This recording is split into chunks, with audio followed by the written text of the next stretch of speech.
Hello, everybody. Tracy Hackler back with what has to be considered my favorite segment that we do on the podcast as a standalone. It's Jimmy's Gems, joined by the patriarch, the legendary, iconic Jimmy Mahan.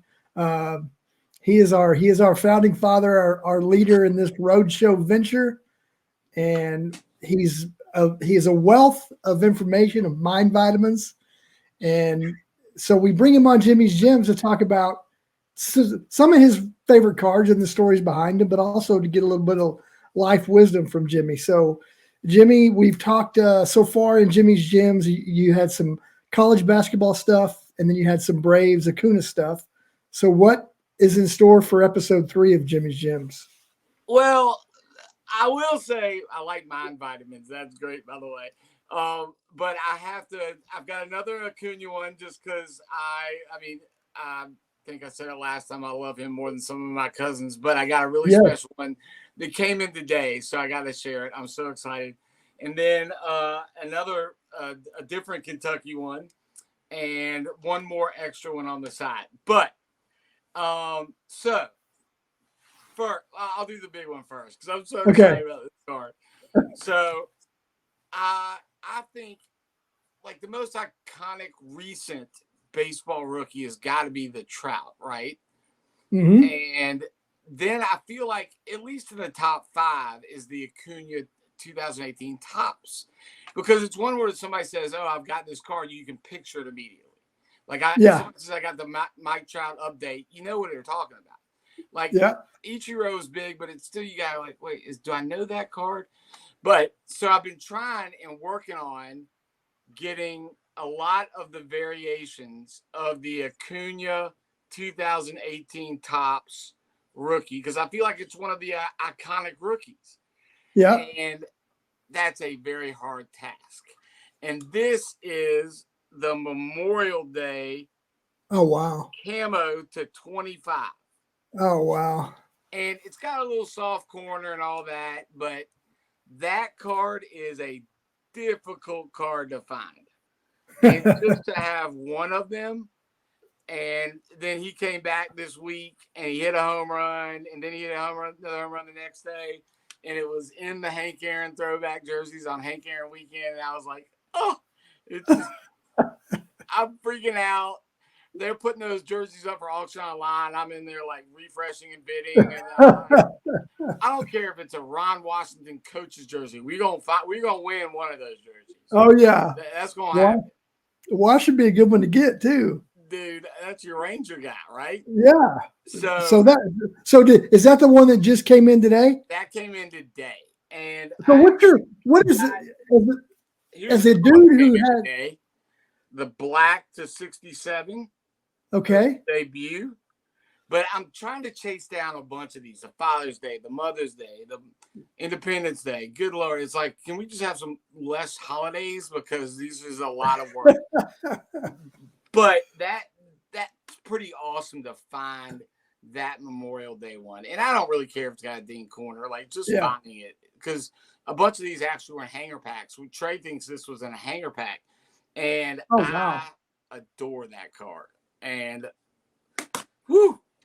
So as a dude like you though, Jimmy, you've got some really legendary trading cards in your collection, worth way more money. So when you get a card like that you really want, that might not break the bank, what's the response like when you first open it and hold it? It feel like I always envision what I'm gonna do with it, because I like to put cards on display. Because to me, it's about, and we've talked about it before, where it's the memory, right? It's what you were. I always tell people, cards are the perfect intersection between sports and history. Like, even if Acuna pulls an Andrew Luck or gets injured or just quit, it doesn't matter. I remember going to the World Series last year, and he wasn't playing, but he was earlier in the year, and we don't get there if he didn't play.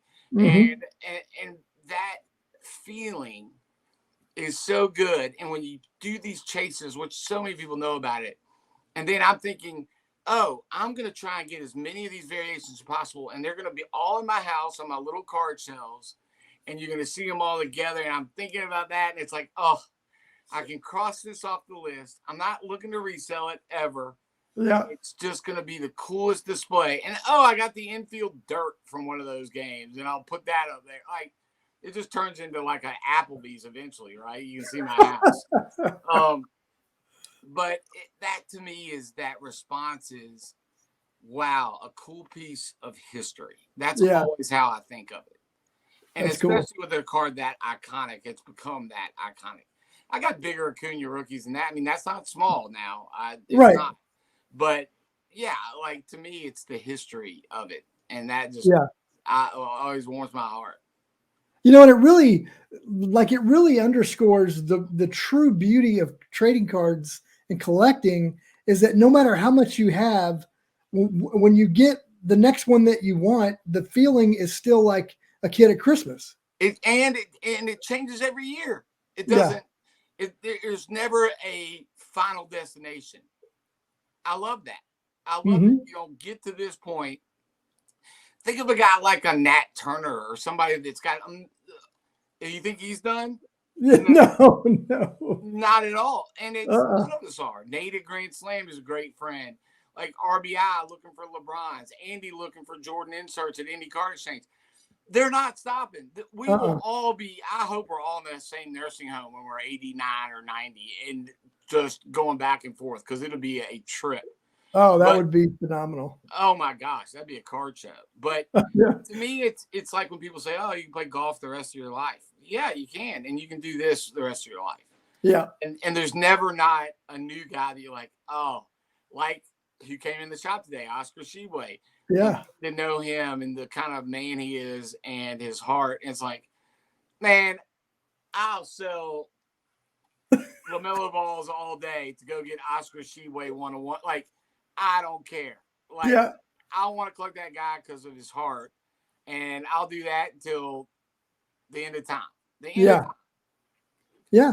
And that's an even more special connection than just being a fan is when you get to know these players, some of these players on a real personal level and get to know their hearts and their heads. You even want to buy more of their stuff. Oh my gosh. And it makes it tricky. People always ask me, they'll say, who's your favorite Kentucky basketball player of all time? It's like, well, like who's not Tayshaun Prince? Because I got to know him and I love mastering. I might have loved watching guys play longer than won titles or Anthony Davis, but like I know Tay. And he's a wonderful human being. And it's like, yes, and he was great too. Kentucky won a title too, but like, and in the pros, but it's like, you can't uncolor that from your mind. Like, that's my dude. Like, he's number one. And then kind of the other number one is Tony Delk. Oh, now I've got to know Tony. Okay. How do I do this?